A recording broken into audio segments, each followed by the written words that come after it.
ॐ गुरुर्ब्रह्मा गुरुर्विष्णु गुरुर्देव महेश्वर गुरुर्साक्षात् परब्रह्म तस्मै श्री गुरुवे नमः। आप सभी का स्वागत है मेरे YouTube चैनल पर। मैं आपको आज माघ मास महात्म के 14वें अध्याय कथा को सुनाने जा रहा हूँ।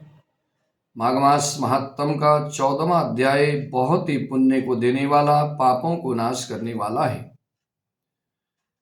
उसके उपरांत कार्तवीर्य जी बोले, हे विप्रश्रेष्ठ, हे सुवर्त, किस कारण से माघ महीने का जो स्नान है उसका जो है बहुत बड़ा प्रभाव कहा गया है। किस कारण से माघ महीने को इतना पवित्र कहा गया है।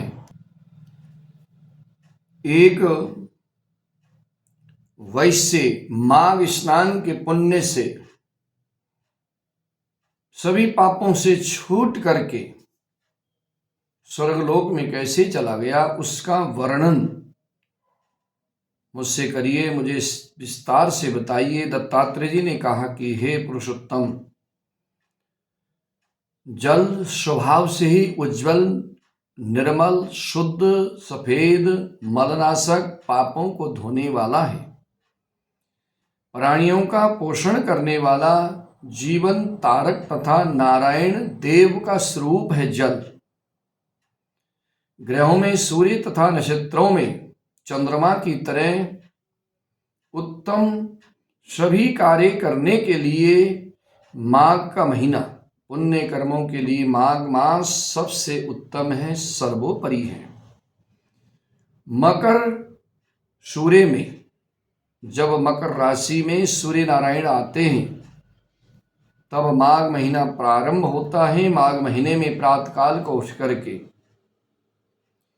गाय के पैर डूबने योग्य जल में भी अगर कोई स्नान कर लेता है तो उसके सैकड़ों पाप नष्ट हो जाते हैं और स्वर्ग में चला जाता है। हे राजन, अशक्त जो असमर्थ है, माघ महीने में अगर 3 दिन भी स्नान कर लेता है, यथाशक्ति यथा श्रद्धा कोई दान करता है, वे मनुष्य दीर्घायु होता है, धनी होता है, सुखी होता है। माघ महीने में सभी तिथियों का सत्कार करके स्नान करना चाहिए। हो सके तो बाहर जाकर के स्नान करें, किसी कुएं में, तालाब में, झरने में, गंगा जी में स्नान करने का बहुत बड़ा पुण्य होता है। इससे जीवन पर्यंत सुख भोग करके अंत में जीव को मुक्ति मिलती है। और इस तरह से मैं तुमसे माघ स्नान के उच्च नियमों को कहता हूं। उत्तम मनुष्य को चाहिए कि भूमि पर सोए, माघ के महीने में नियम लेकर के भूमि पर शयन करे, तिल मिलाकर के घृत सहित हवन करे, सनातन वासुदेव भगवान का पूजन करे। त्रिकाल, रात काल को, मध्याह्न को और सायंकाल को भगवान लक्ष्मी नारायण जी का, भगवान वासुदेव का पूजन करें, दान करें, अखंड दीप दान करें। हे राजन, ये पुण्य कभी भी नष्ट नहीं होता।